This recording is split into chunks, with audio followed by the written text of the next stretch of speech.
کاشانۂ بصیرت ایک ایسا یوٹیوب چینل جس پر ہر قسم کی دینی کتب بالخصوص محروم بصارت افراد کے لیے آڈیو اور ویڈیو فارمیٹ میں دستیاب ہیں اور بالعموم تمام مسلمان برادران و خواہران کے لیے دستیاب ہیں۔ اس لیے آپ سے گزارش ہے کہ بیل آئیکن کو پریس کر کے ہمارے اس چینل کو ضرور سبسکرائب کیجیے تاکہ آئندہ آنے والی ہر کتاب آپ کو بر وقت ملتی رہے۔ کاشانۂ بصیرت، کاشانۂ بصیرت، کاشانۂ بصیرت، کاشانۂ بصیرت۔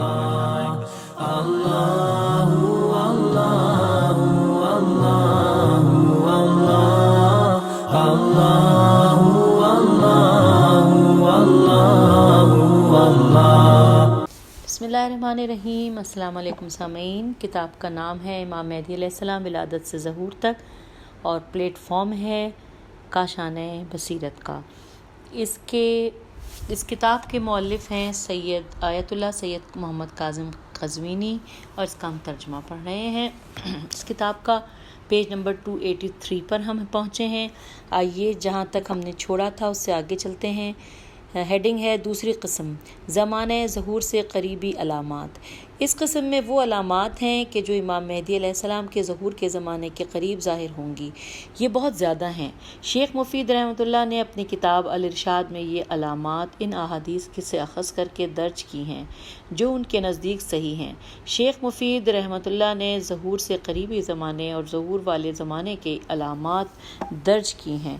ہم ذیل میں ان کا کلام پیش کرتے ہیں اور بعد میں چند کلمات کی تشریح کریں گے۔ شیخ مفید فرماتے ہیں کہ قیامت سے متعلق امام زمانہ علیہ السلام کے ظہور کی علامات یہ ہیں: سفیانی کا خروج، سید حسنی کا قتل ہونا، بنی عباس کا دنیاوی حکومت کے بارے میں اختلاف کرنا، 15 رمضان کو سورج گرہن لگنا اور اسی رمضان کے آخر میں خلاف عادت چاند گرہن لگنا، بیدا میں زمین کا دھنس جانا، مشرق و مغرب میں زمین کا دھنسنا، زوال کے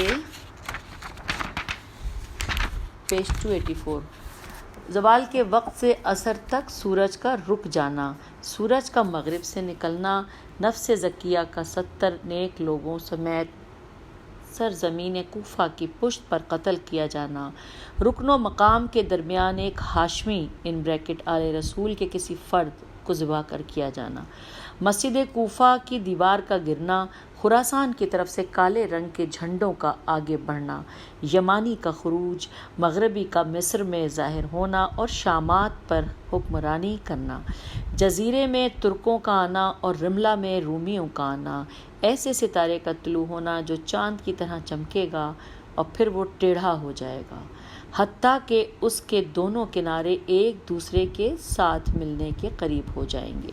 آسمان پر ایک سرخی ظاہر ہوگی کہ جو اطراف میں پھیل جائے گی، مشرق کے طولانی حصے پر ایک آگ ظاہر ہوگی اور وہ 3 یا 7 دن فضا میں باقی رہے گی۔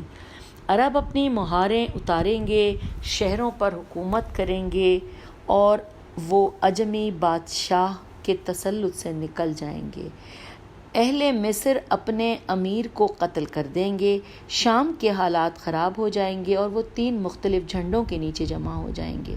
قبیلہ کندہ کے جھنڈے خراسان کا رخ کریں گے، مغرب کی طرف سے گھوڑے نجف کی حدود میں داخل ہوں گے اور ہیرا جیم چہ والا ہے یہ رے ہیرا کے صحن میں باندھے جائیں گے۔ مشرق کی طرف سے سیاہ جھنڈے ہیرا کی جانب بڑھیں گے، دریائے فرات کا پانی زیادہ ہو کر کوفے کی گلیوں میں آ جائے گا، 60 چھوٹے افراد نکلیں گے، 60 مطلب 60 جھوٹے افراد نکلیں گے اور نبی ہونے کا دعویٰ کریں گے۔ آل ابو طالب علیہ السلام سے 12 افراد خروج کریں گے اور وہ سب امام ہونے کا دعویٰ کریں گے۔ بنی عباس کے گروہ سے بزرگ شخص مقام جلولہ اور خانقین کے درمیان جلا دیا جائے گا۔ بغداد شہر میں محلہ کرخ کے نزدیک ایک پل باندھا جائے گا، وہاں دن کے شروع میں سیاہ آندھی چلے گی، زلزلہ آئے گا اور بغداد کا بہت سا حصہ اس زلزلے کی زد میں آ جائے گا۔ یوں خوف و ہراس پورے عراق اور بغداد کو اپنی لپیٹ میں لے لے گا۔ وہاں اچانک اموات واقع ہوں گی، مال و جان اور پھلوں میں کمی واقع ہوگی، بے وقت ٹڈی دل ظاہر ہوں گے جو زراعت اور غلہ تباہ کر دیں گے، اور جب لوگ زراعت کریں گے تو پیداوار بہت کم ہوگی۔ عجم ایران کے دو گروہ آپس میں اختلاف کریں گے اور ان کے درمیان لڑائی جھگڑے میں کافی خون بہے گا۔ غلام اپنے آقاؤں کی اطاعت سے نکل جائیں گے اور اپنے سرداروں کو قتل کر دیں گے۔ اہل بدعت کا ایک گروہ مسخ کر کے بندر اور خنزیر کی شکل میں بدل دیے جائیں گے۔ غلام اپنے آقاؤں کے شہروں پر قبضہ کر لیں گے۔ آسمان سے ایک آواز آئے گی جسے سب لوگ سنیں گے اور ہر زبان والا اپنی زبان میں سنے گا۔ سورج میں ایک سینہ اور چہرہ آسمان میں سے لوگوں کے لیے ظاہر ہوں گے۔ اس کو دوبارہ پڑھتے ہیں۔ سورج میں ایک سینہ اور چہرہ آسمان میں سے لوگوں کے لیے ظاہر ہوں گے۔ مردے قبروں سے اٹھ کھڑے ہوں گے اور دنیا کی طرف پلٹ آئیں گے، اور وہ ایک دوسرے کو پہچانیں گے اور ایک دوسرے سے ملاقات کریں گے۔ پھر ان کا خاتمہ 24 مسلسل بارشوں سے ہوگا، تو ان بارشوں سے مردہ زمین زندہ ہو جائے گی اور اس کی برکتیں ظاہر ہوں گی۔ اس کے بعد امام مہدی علیہ السلام کے شیعوں میں سے حق کا عقیدہ رکھنے والوں سے ہر قسم کی مصیبت دور ہو جائے گی۔ اس وقت انہیں پتہ چل جائے گا کہ امام علیہ السلام نے مکے میں ظہور فرمایا ہے، اور وہ امام علیہ السلام کی نصرت کے لیے مکے کا رخ کریں گے۔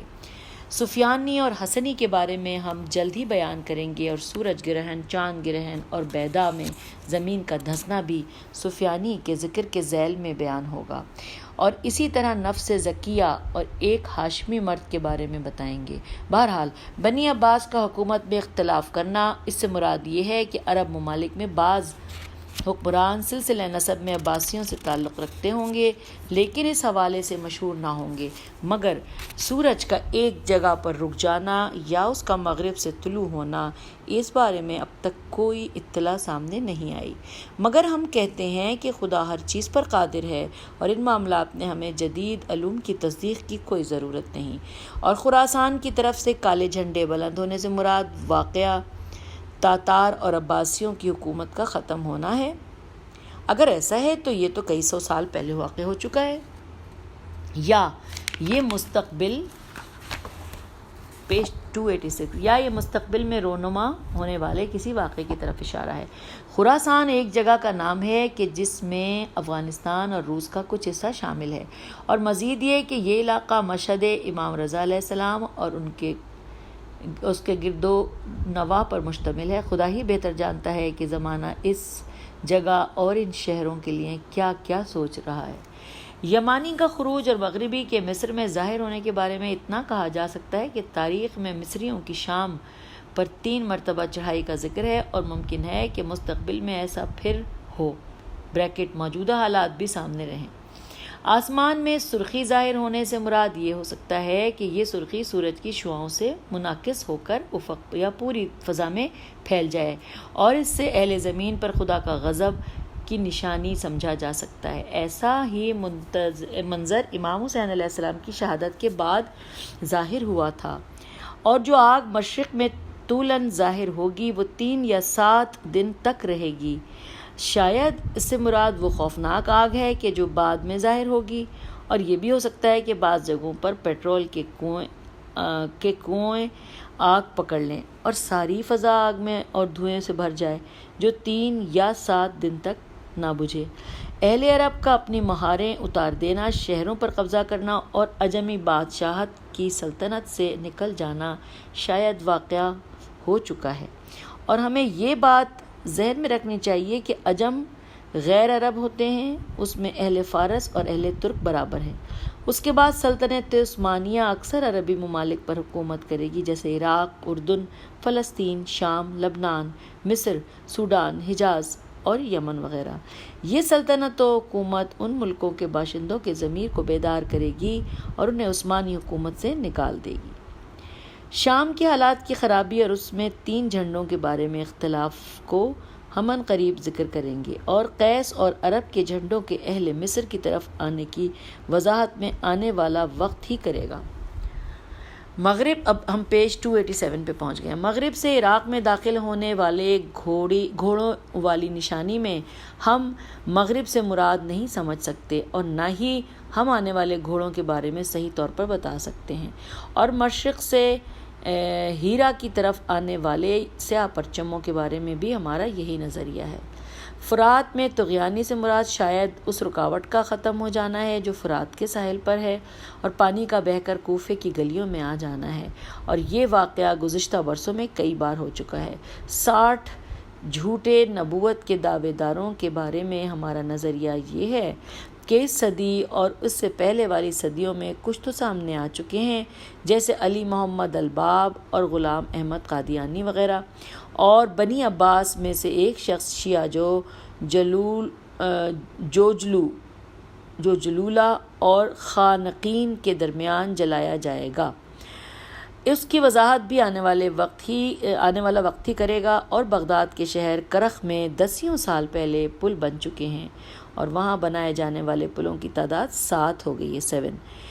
نیز وہاں دن کے ابتدائی حصے میں سیاہ آندھی کے اٹھنے سے مراد یہ ہو سکتا ہے کہ شاید وہاں بڑی آگ جلنے کی وجہ سے ہو یا خدا کی طرف سے عذاب ہو، جیسا کہ سابقہ امتوں پر عذاب نازل ہوا تھا۔ اور وہ زلزلہ کہ جس کی وجہ سے بغداد کا بہت سا حصہ زمین میں دھنس جائے گا، شاید اس کا اشارہ اس بمباری کی طرف ہو جو پورے بغداد کو ہلا دے گا اور اس کی بنیادیں گرا دے گا، یا اس سے مراد حقیقت میں زلزلہ ہی ہے کہ جو اب تک واقع نہیں ہوا اور خوف کہ جو پورے عراق کو اپنی لپیٹ میں لے لے گا، شاید اس کا اشارہ ہمارے اس دور 1403 ہجری کی طرف ہو کہ ان دنوں ہر انسان خوفزدہ ہے اور یہاں اچانک اموات کا اشارہ شاید روز بروز ہونے والے حادثات کی طرف ہو کہ جن میں ایک پل میں کئی افراد لقمہ اجل بن جاتے ہیں۔ اموال میں کمی سے مراد اشتراکیت اور اس کے نتائج جیسے بھوک، تنگ دستی اور بنیادی وسائل سے محرومی ہے، جیسا کہ آج کل عراق اور ہر اس ملک کی یہی حالت ہے جو اشتراکیت کا قائل ہے۔ جانوں میں کمی سے مراد وہ جنگیں ہیں جو ایران اور عراق کے مابین جاری ہیں، اور پھلوں اور زراعت سے کمی سے مراد وہ ظاہر ہونے والا نقصان ہے کہ جس نے زرعی اصلاحات کے نام پر سوڈانی ملکوں کو زمیں بوس کر دیا ہے، اور بے وقت ٹڈیاں ابھی تک پیج 288 ابھی تک ظاہر ہو کر فصلات اور غلات کے در پہ نہیں ہوئیں۔ شاید مستقبل میں یہ علامت ظاہر ہو۔ نیز زراعت کرنے کی صورت میں نمایاں کمی کا ظہور شاید ان حشرات کی وجہ سے ہو جو زراعت کو نقصان پہنچاتے ہیں، یا ان بارشوں کی وجہ سے کہ جو فصلیں برباد کر دیتی ہیں۔ عجم کا 2 گروہوں میں اختلاف کرنا واضح نہیں ہے، ان کی حقیقت خدا ہی جانتا ہے، اور غلاموں کا اپنے سرداروں کی اطاعت سے نکل جانا اور اپنے آقاؤں کو قتل کر دینا لوگوں میں پیدا ہونے والی بغاوت کی طرف اشارہ کرتا ہے، جیسا کہ کسان اور مزارع اپنے ملکوں کے خلاف بغاوت کرتے ہیں، یا وہ کام کرنے والے ہیں کہ جو اپنے آقاؤں کے حکم کی خلاف ورزی کرتے ہیں، یا وہ لشکری ہیں جو قائدین لشکر کی اطاعت سے نکل جاتے ہیں، ان کے احکام نافذ نہیں کرتے اور ہاتھوں میں اسلحہ لے کر اپنے امراء کی طرف جاتے ہیں اور انہیں قتل کرتے ہیں۔ اور یہ بھی ممکن ہے کہ ان سے مراد وہ واقعہ ہو کہ بصرہ کے انقلاب میں حبشی بادشاہ کے ساتھ پیش آیا، اور آسمان سے آنے والی ندا کے بارے میں ہم عنقریب بیان کریں گے، اور مردوں کا اٹھنے سے مراد رجت ہے، اور کتاب کے آخر میں ہم اس موضوع پر تفصیلی بحث کریں گے۔ نیز لگاتار بارشوں کے بارے میں بھی ہم عنقریب بیان کریں گے۔ ان علامات کی شرح ہم نے اپنے علم کے مطابق کر دی ہے، اور یہ بھی ممکن ہے کہ یہ تمام احادیث دوسرے معنوں کی طرف اشارہ کریں کہ جو ہمارے ذہن میں ہیں ہی نہیں۔ اگلی ہیڈنگ ہے سامعین، تیسری قسم وہ علامات جو امام مہدی علیہ السلام کے ظہور والے سال میں ظاہر ہوں گی۔ اس تیسری اور آخری قسم میں وہ علامات ہیں کہ جو امام مہدی علیہ السلام کے ظہور والے یا اس سے پہلے والے سال میں ظاہر ہوں گی، اور اس کی 2 قسمیں ہیں۔ پہلی قسم میں وہ علامتیں ہیں کہ جو حتمی نہیں ہیں، واقع ہو بھی سکتی ہیں اور نہیں بھی، اور وہ یہ ہیں: ہاشمی کا خروج۔ ہاشمی کے جھنڈے کا نکلنا امام مہدی علیہ السلام کے ظہور کی غیر حتمی علامت ہے۔ ہاشمی کا ذکر بہت سی احادیث میں آیا ہے اور سب احادیث سے یہی معلوم ہوتا ہے کہ وہ بنی ہاشم میں سے ایک مرد ہوں گے، رسول خدا صلی اللہ علیہ وآلہ وسلم کی اولاد سے ہوں گے، جوانی کے عالم میں ہوں گے، ان کے دائیں ہتھیلی پر تل ہوگا اور وہ خراسان سے خروج کریں گے۔ احادیث سے یہ بات ظاہر ہوتی ہے کہ پہلے سفیانی اپنا لشکر لے کر کوفے سے خروج کرے گا، بڑے بڑے گناہوں کا ارتکاب کرے گا، خون بہائے گا اور عورتوں کو قید کر کے شام لے جائے گا، اور اس کے بعد ہاشمی سید اپنا لشکر لے کر عراق آئے گا، اور جب وہ کوفہ پہنچے گا تو اسے معلوم ہوگا کہ سفیانی ابھی کوفے سے شام کی طرف گیا ہے اور اس کے ساتھ عورتیں بھی قید ہیں۔ اتنی دیر میں یمانی بھی اپنا لشکر لے کر کوفہ پہنچ جائے گا، پھر ہاشمی اور یمانی دونوں اپنے لشکروں کے ہمراہ سفیانی کے لشکر کی سرکوبی کے لیے خروج کریں گے، اور یہ دونوں لشکر سفیانی کے لشکر کے آمنے سامنے آ جائیں گے اور ان کے درمیان خوب لڑائی ہوگی۔ آخر میں ہاشمی سید فتح حاصل کر لے گا اور سفیانی کے لشکر پر مکمل تسلط حاصل کر لے گا، پھر کامیابی سے قیدیوں کو واپس کوفہ لے جائے گا۔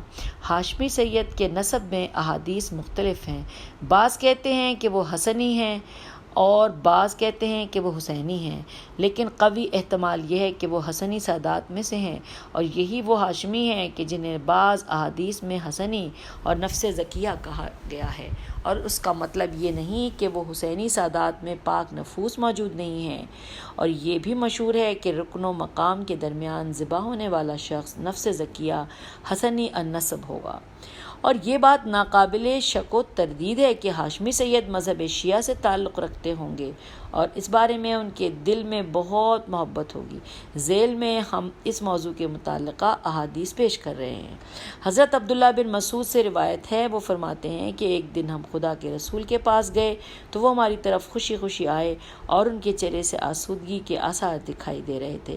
ہم نے ان سے جو بھی پوچھا انہوں نے بتایا، اور جب ہم خاموش ہوئے تو وہ خود سے بتانا شروع ہو گئے۔ اتنے میں بنی ہاشم کے کچھ لڑکے ہمارے پیج 290 ہمارے قریب سے گزرے۔ جب رسول اکرم صلی اللہ علیہ وآلہ وسلم نے انہیں دیکھا تو اپنے سینے سے لگا لیا اور آپ صلی اللہ علیہ وآلہ وسلم کی آنکھوں سے آنسو بہنے لگے۔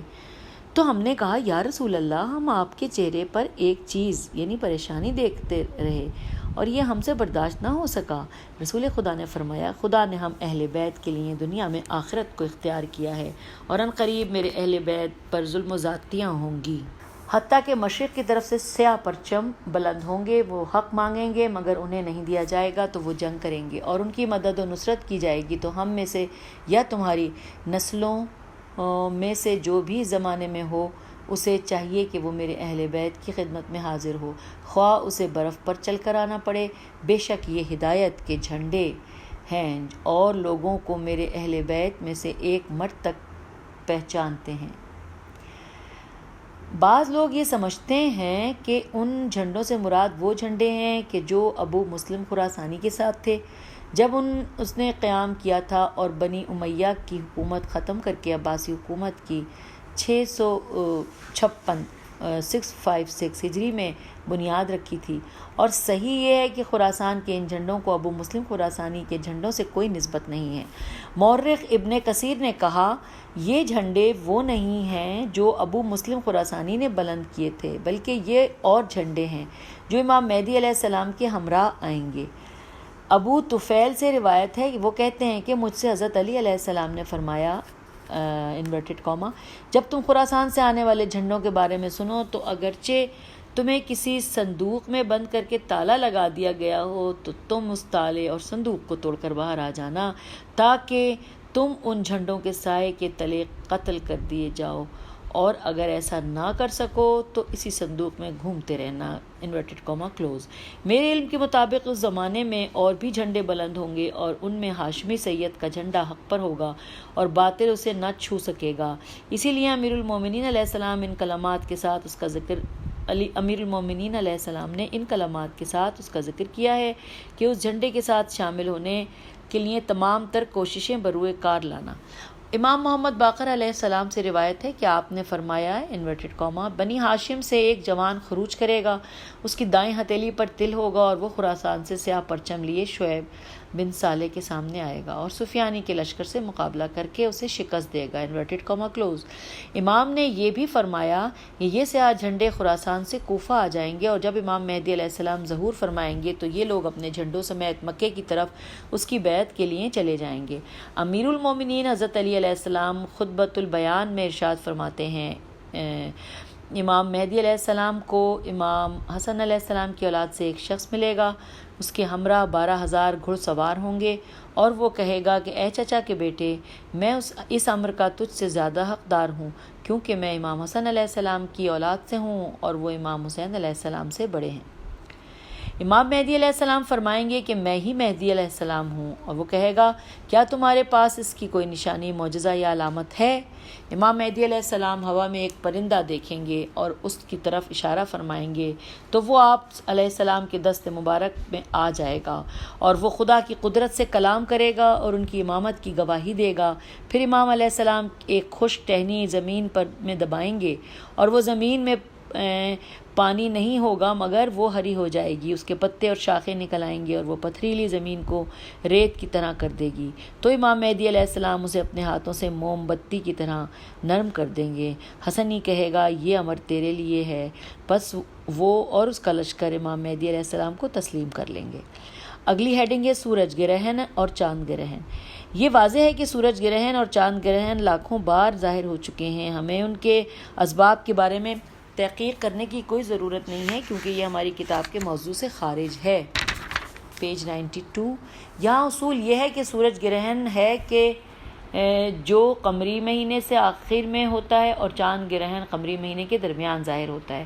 اور وہ ظاہر یہ ہے کہ یہ بات سینکڑوں برسوں سے علم فلکیات اور علم نجوم کے ماہرین کے نزدیک متفق علیہ ہے، بلکہ یہ انسان کے نزدیک محسوسات میں سے ہے. کئی برسوں سے اس کو دیکھا جا رہا ہے.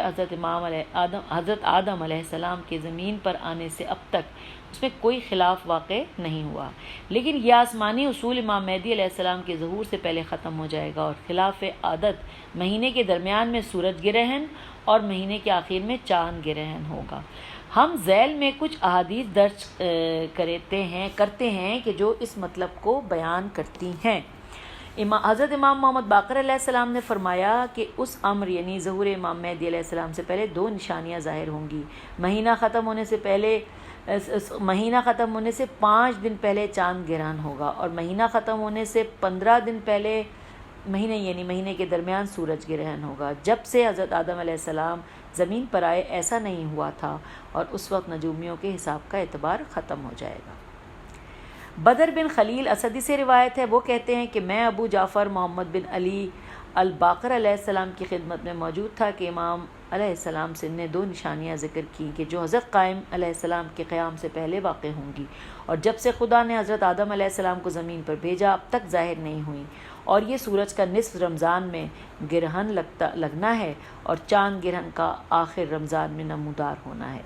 تو اس شخص یعنی راوی نے کہا کہ نہیں فرزند رسول، سورج گرہن مہینے کے آخر میں ہوگا اور چاند گرہن مہینے کے درمیان ہوگا. تو امام علیہ السلام نے اس شخص سے کہا میں اپنی بات پر یقین رکھتا ہوں، یہ دونوں خدا کی نشانیاں ہیں، اور حضرت آدم علیہ السلام کے زمین پر آنے سے اب تک یہ ظاہر نہیں ہوئیں.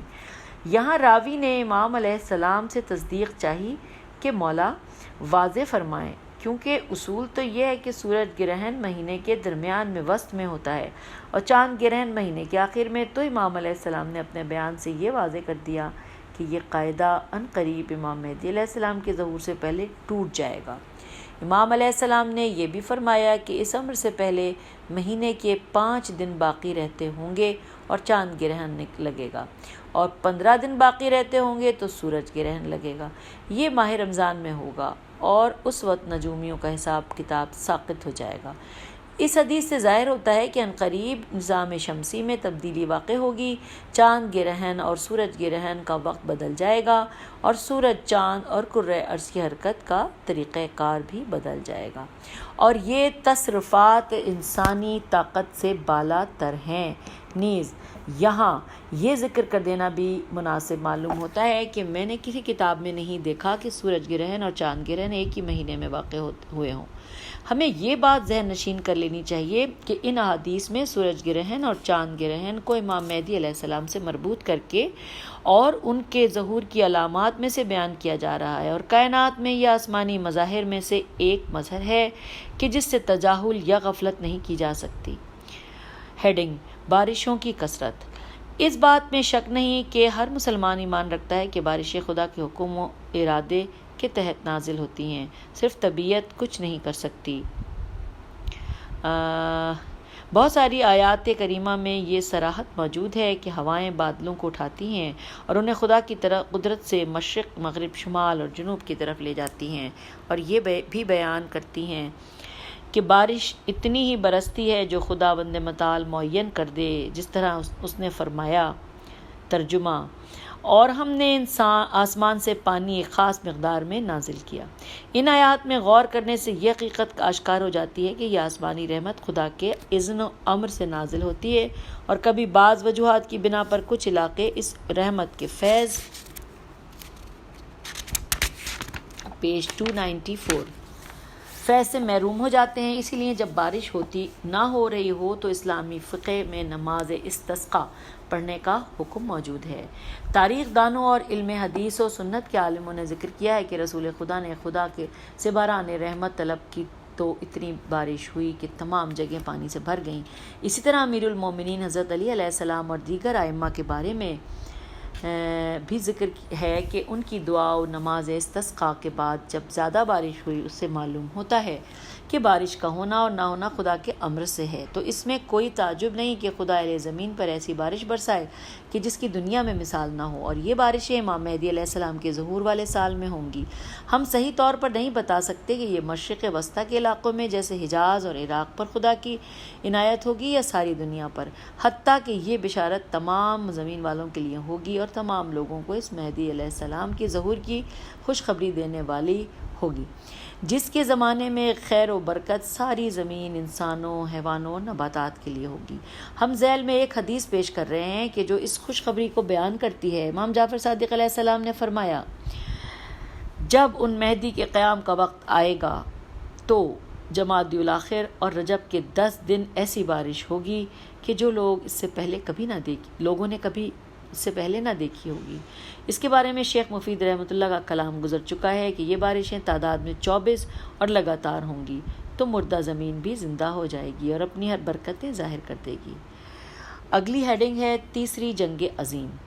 مصادر اور احادیث کی کتابوں میں مجھے صراحت کے ساتھ تیسری جنگ عظیم کا نام یا ذکر نہیں ملتا، لیکن بہت سی احادیث میں یہ ملتا ہے کہ بہت سارے لوگ بھوک، بیماری اور قتل ہونے کی وجہ سے ہلاک ہو جائیں گے۔ تو کیا ان احادیث کا مطلب وہ عالمی جنگ ہے جو لاکھوں لوگوں کو اپنی لپیٹ میں لے لے گی، یا کوئی اور چیز ہے؟ یہاں بہتر یہ ہے کہ ہم یہاں اس موضوع سے متعلقہ احادیث بیان کر کے نتیجہ اخذ کریں۔ حضرت علی علیہ السلام سے روایت ہے کہ آپ علیہ السلام نے فرمایا انورٹڈ کاما مہدی علیہ السلام اس وقت تک نہیں خروج کریں گے جب تک 1/3 لوگ قتل نہ ہو جائیں، 1/3 مر نہ جائیں اور 1/3 باقی نہ رہ جائے، انورٹڈ کاما کلوز۔ اور یہ بھی حضرت علی علیہ السلام نے فرمایا انورٹڈ کاما کہ امام مہدی علیہ السلام کے ظہور سے پہلے سرخ اور سفید موت ظاہر ہوگی اور خون کے رنگوں کی طرح وقت بے وقت ٹڈیاں ظاہر ہوں گی۔ شرع موت سے مراد تلوار سے قتل ہونا اور سفید موت سے مراد طاعون کی بیماری کی وجہ سے ہلاک ہونا، انورٹڈ کاما کلوز۔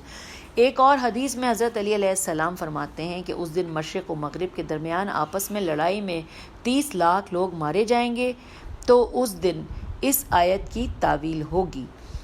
امام جعفر صادق علیہ السلام سے روایت ہے کہ آپ نے فرمایا قائم سے پہلے 2 قسم کی موتیں آئیں گی، سرخ موت اور سفید موت، حتیٰ کہ ہر 7ویں حصے سے 5واں حصہ ہلاک ہو جائے گا، اور سرخ موت سے مراد تلوار ہے اور سفید موت سے مراد طاعون ہے۔ امام جعفر صادق علیہ السلام ہی سے روایت ہے کہ یہ امر یعنی ظہور اس وقت تک نہ ہوگا کہ جب تک 2/3 لوگ ہلاک نہ ہو جائیں۔ امام علیہ السلام سے پوچھا گیا کہ جب 2/3 لوگ ہلاک ہو جائیں گے تو باقی کیا بچے گا؟ امام علیہ السلام نے فرمایا کیا تم اس پر راضی نہیں ہو کہ تم بقیہ 1/3 افراد میں سے ہو جاؤ؟ یہ چند احادیث تھیں جو کئی لاکھ لوگوں کے قتل یا مرض طاعون سے ہلاک کی خبر دیتی ہیں۔ ان احادیث کی سند سے قطع نظر یہ احادیث تیسری جنگ عظیم کے واقع ہونے کی صراحت کرتی ہیں۔ پیج 296۔ بلکہ ممکن ہے کہ بہت سے ملکوں میں اندرونی تبدیلیاں رونما ہوں اور وہاں ہلاکتوں کی تعداد لاکھوں تک پہنچ جائے۔ ہیڈنگ: متفرق علامات۔ غیر حتمی علامات کے بارے میں بیان سمیٹنے سے پہلے ہم حضرت علی علیہ السلام کے تفصیلی خطبہ البیان کا کچھ حصہ پیش کرتے ہیں۔ اس خطبے میں بہت سے امور ہیں اور امام مہدی علیہ السلام کے ظہور کے بارے میں بہت سی متفرق علامات ہیں۔ حضرت علی ابن ابی طالب علیہ السلام سے روایت ہے کہ ایک دن آپ علیہ السلام نے منبر پر یہ فرمایا: میں اس مہدی علیہ السلام کا والد ہوں کہ جو آخری زمانے میں قیام کرے گا۔ حضرت مالک اشتر نے کھڑے ہو کر سوال کیا: اے امیر المومنین، آپ کی اولاد میں سے کب قیام فرمائے گا؟ آپ علیہ السلام نے علامات ذکر کرتے ہوئے بیان فرمائے: رے کی سرزمین کے لیے بربادی ہے، کیونکہ اس میں عظیم قتل برپا ہوگا، عورتوں کو قیدی بنایا جائے گا، بچوں کو ذبح کیا جائے گا اور مردوں کو قتل کیا جائے گا۔ جزیرہ قیس کے لیے ایک خوفناک شخص کی وجہ سے ہلاکت ہوگی، اس کے ہمراہی بھی اسی کی طرح وحشت ناک ہوں گے۔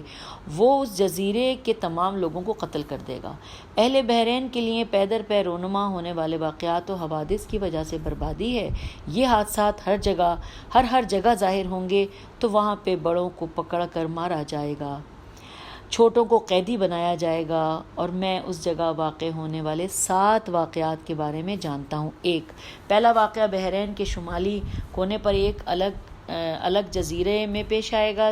2، دوسرا واقعہ شہر کی نہر اور قاطع کے درمیان شمالی مغربی حصے میں رونما ہوگا۔ 3، ایلا اور مسجد کے درمیان۔ 4، جبل عالی اور جبل ہنو کے درمیان۔ 5، پھر کرخ کی جانب تل اور جات کے درمیان۔ 6، بیریوں کے درختوں میں شت ماہی کی طرف۔ 7، پھر حورتین ہیں، اور یہ 7واں سب سے بڑا واقعہ ہے۔ اس کی نشانی یہ ہے کہ یہاں اکابر عرب میں سے ایک شخص اس کا سر حاکم کے حکم سے جدا کیا جائے گا، تو اس وقت اہل عرب وہاں اکٹھے ہو جائیں گے اور لوگوں کو قتل کیا جائے گا اور اموال لوٹے جائیں گے، تو عجم عربوں میں پر چڑھائی کر دیں گے اور قطیف کے علاقوں تک ان کا پیچھا کریں گے۔